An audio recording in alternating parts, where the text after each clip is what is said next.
कधीकधी आयुष्य आपल्याला असं वळण देतं जिथं एकीकडे स्वप्नांचा सूर्य तेजाने झळकत असतो आणि दुसरीकडे दुःखांच्या काळ्या सावल्या मागे लागतात. पण जिद्द, श्रद्धा आणि स्वतःवरील विश्वास हेच तर त्या सावल्यांवर विजय मिळवणारे प्रकाशकिरण असतात. आज आपण बोलणार आहोत त्या प्रकाशकिरणाबद्दल ज्याने भारताचं आकाश उजळवलं. डॉक्टर APJ अब्दुल कलाम यांच्या अग्निपंख या प्रवासातील एका अशा काळाबद्दल जिथं अपयश, दुःख आणि निराशा असूनही त्यांनी विज्ञानाच्या आकाशात आपली झेप कायम ठेवली. ते या भागात आपल्याला सांगतात की प्रत्येकाने कृतिशील असावे, कारण प्रत्येकाच्या कृतिशीलतेतून काही ना काही नवे घडत असते. आपल्या ज्ञानाचा, कौशल्याचा सतत वापर करत राहिले तर नवनव्या संकल्पना सुचत राहतात आणि नवनिर्माण होते. जितके आपण आपल्या कुवतीचा वापर करत राहतो तेवढ्या त्याच्या कक्षा रुंदावत जातात. व्यक्तिमत्वाच्या विविध पातळ्यांवर आपली गुणवत्ता वाढत फुलत जाते. त्यातूनच दृष्टिकोन, वैशिष्ट्ये, मूल्ये, स्वभाव तयार होत राहतात. आपल्या अस्तित्वाच्या वृक्षाची सर्वात बाहेरची कडी म्हणजे आपली वागणूक, रीतरिवाज पाळायची वृत्ती असते, जिथे आपले ज्ञान आणि कौशल्य तपासता येते.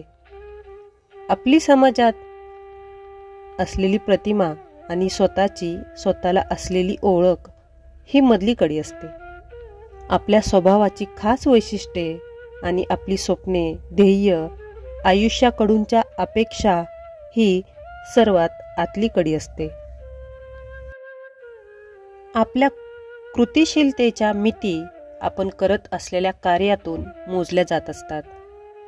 जेव्हा या तिन्ही पातळ्यांवर आपण सजग राहून कार्य करतो, विचारांना कृतीची जोड देऊन सर्वस्व ओतून कार्य करतो, तेव्हा आपल्या हातून उत्कृष्ट आविष्कार घडत असतो. डॉक्टर कलाम त्या काळात SLV-3 या भारताच्या पहिल्या स्वदेशी उपग्रहवाहक रॉकेटच्या निर्मितीत गुंतले होते. हे फक्त एक प्रकल्प नव्हतं, तर ते त्यांचं स्वप्न होतं, भारताचा अभिमान होता. असं म्हणतात की वेदनेशिवाय निर्मिती होत नाही. एके दिवशी डॉक्टर कलाम यांच्या सहकाऱ्यांसोबत कामाची चर्चा करत असताना एक दुःखद घटनेची माहिती त्यांना सांगण्यात आली.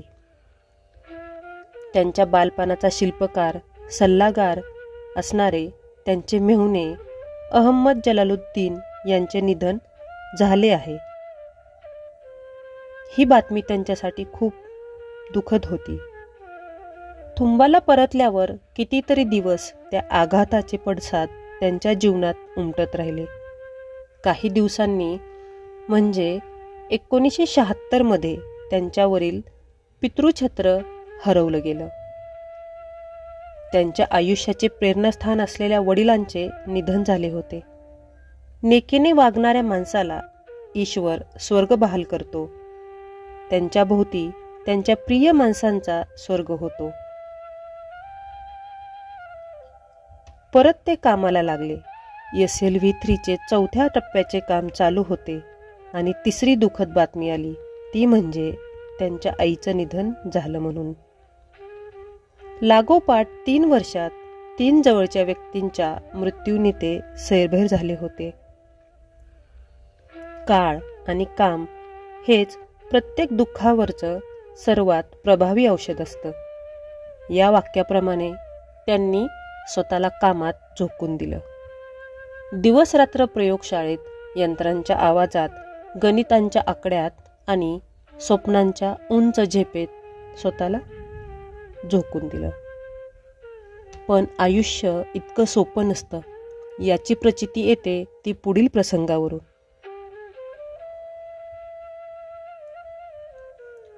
1979 मध्ये 6 लोकांची टीम चाचणी घेण्यासाठी तयारी करत होते. पण काहीतरी तांत्रिक अडचण आहे हे त्यांच्या लक्षात आले. सर्वजण ते तपासू लागले आणि एकदम स्फोट झाला. नायट्रिक ॲसिडची टाकी फुटली. टीममधील त्यांचे सहकारी जखमी झाले. शिवरामकृष्णन नायर हे जास्त जखमी झाले होते. हळूहळू हार्डवेअर तयार होऊ लागलं. SLV-3 प्रकल्प अंतिम टप्प्यात पोहोचला. त्यांच्या आयुष्यातील प्रत्येक क्षण त्या रॉकेटच्या रूपात आकार घेत होतं. आणि मग SLVच्या पहिल्या उड्डाणाच्या वेळी जेव्हा सगळे डोळे आकाशाकडे लागले होते, रॉकेट हवेत झेपावलं आणि काही सेकंदातच त्याचे तुकडे झाले.